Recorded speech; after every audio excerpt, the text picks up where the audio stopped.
Today we're going to find out what a maxed out car in F1 23 career mode feels like and put it to the ultimate test. Can it do a lap of the Red Bull Ring in under 60 seconds in the hands of a 100 rated Michael Schumacher? First of all though, we actually need to max out a My Team career mode car, so we're starting a brand new save. We're going to choose the entry option of Championship Contender to get us some already boosted acclaim, extra starting cash and HQ facilities.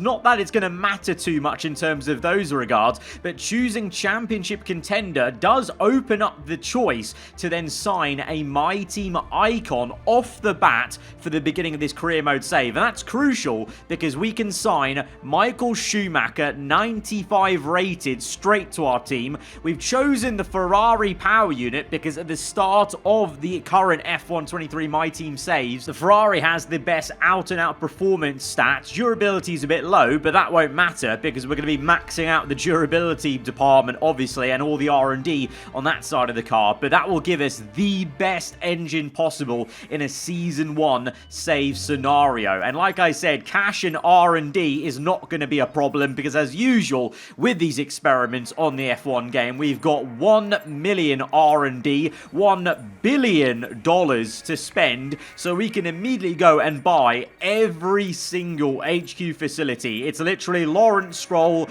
times 10 as we're going to bankroll a major HQ upgrade. I mean, look at that timeline on the left-hand side. It looks ridiculous as it doesn't even fit all on the same page, on the same date. All of these upgrades are coming in on the 1st of March, and the game literally can't even display the timeline fully because there's so many at the same time. But we're going to now have Spec 3 on every single department, and that will open up every single upgrade. And yep, you guessed it, the next job in this experiment is going ahead and purchasing every single upgrade available to us. I say available to us, of course you've got to remember there is 1 or 2 upgrades that are not in our control. Our power unit manufacturer will upgrade those through the season, so we're maxing out this car as much as it's physically possible in a season 1 career mode save. And thanks to some modding, these upgrades are coming in instantaneously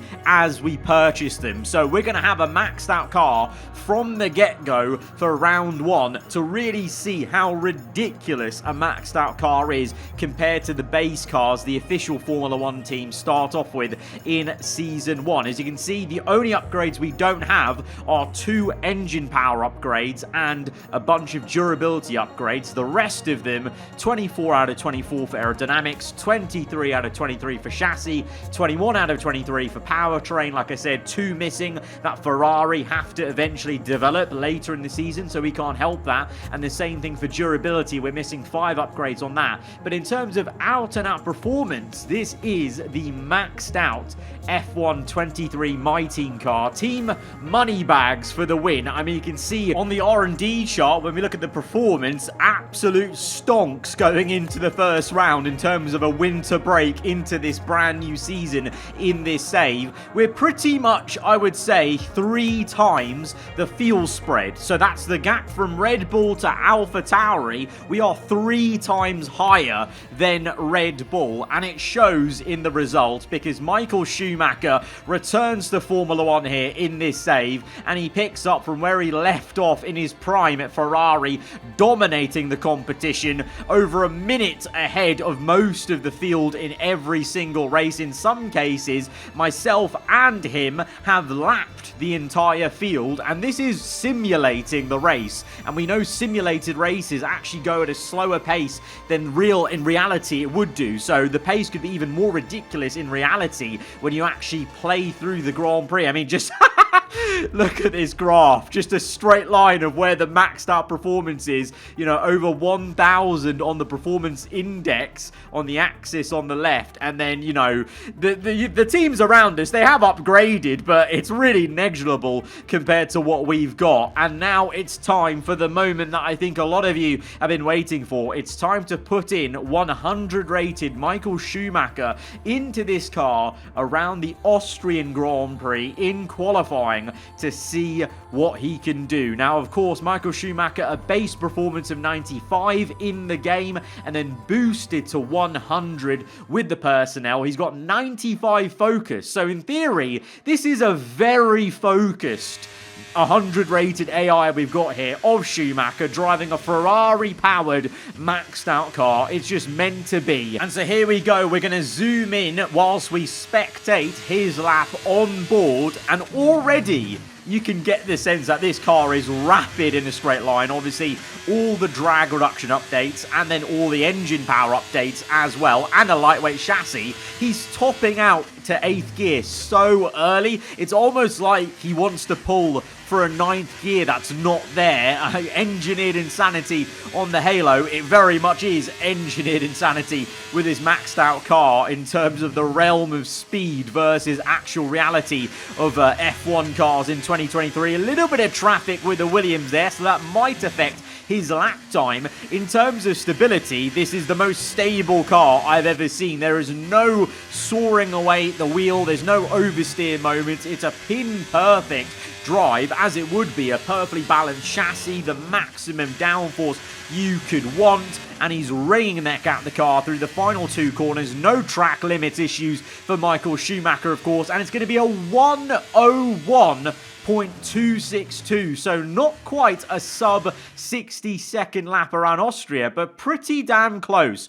1.262 seconds off a 60-second lap time around the Red Bull Ring is pretty ridiculous. And now it's our turn to step into the cockpit of this maxed out car for the very first time in this sprint race here at the Austrian GP race weekend. From last place on the grid, lights out, and away we go immediately. An amazing start versus the 2 Alfa Romeos. Obviously a lot of traffic ahead of us, so we're not going to be able to pull out the real taps until we get some clean air, but you're going to see the difference in acceleration, the confidence to move about the circuit like we just own the place, because, you know, these AI, they just have no chance whatsoever. A little bit iffy under the brakes, I must say. Remember, with a maxed out car, you have the maximum brake upgrades, and I've always maintained the brake upgrades on the F1 game for the last couple of years.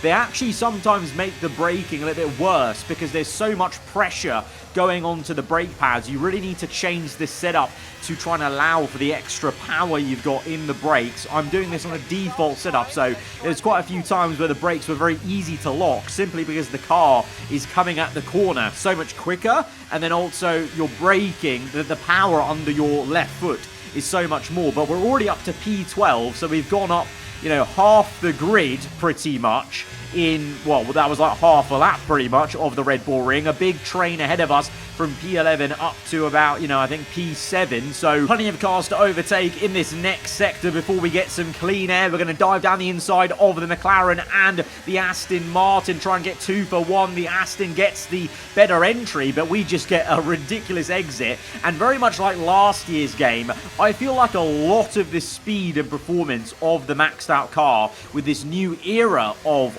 cars in Formula 1 and on the game, it comes a lot from the acceleration and the power out of corners on the straights. You can see every straight I'm getting to 8th gear so quickly because the car is so lightweight, and as we saw last year in Formula 1, the weight of this new era of cars is so important. So I think just the lightweight nature is where you're seeing the biggest difference. I think, again, like F1 22, downforce and grip in the corners isn't necessarily that insane feeling. Like, I think on F1 2020 and 2021, I always felt like the car felt like it was on absolute rails in the corners, and that's where you gained most of the time, is actually getting on the power early. The turning was ridiculous, whereas on last year's game, and I can confirm on this year's game, through the corners, it actually still feels quite similar. Obviously, there probably is some, you know, extra grip there that you're just kind of not able to feel, but the real pace difference is just out of every single corner exit into the entry. We're braking earlier here just because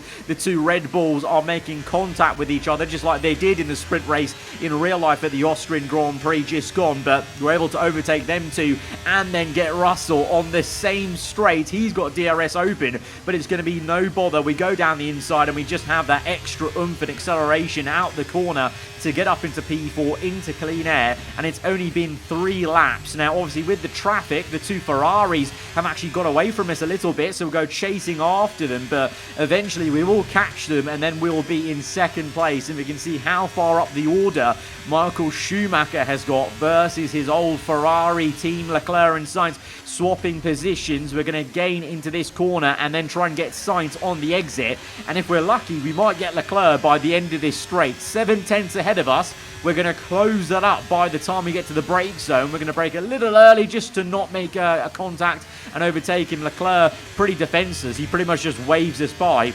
And there we go. We've gone from last place to second place in, what's that, 4.5 laps already, halfway through lap 5. And so as we go on to lap 8, Michael Schumacher's AI performing very well. Actually very hard to catch him at all to really make an indent. And he's 13.3 seconds down the road. But if you factor in the traffic that we had overtaking the cars, I think it lines up pretty much. He's got those 13 seconds in the time it's taken us to overtake all the cars. But yeah, a maxed out car, absolutely ridiculous. Very rarely do you maybe get to that in career mode, maybe once or twice, but a lot of the times the regulation changes, you may not get to a completely maxed out car in your career mode save. So this is always an interesting video to do from my side to show you guys what a maxed out car drives like and to tell you what it feels like. Acceleration and power like nothing, instant grip and stability in the corners. It is an absolute monster compared to the base level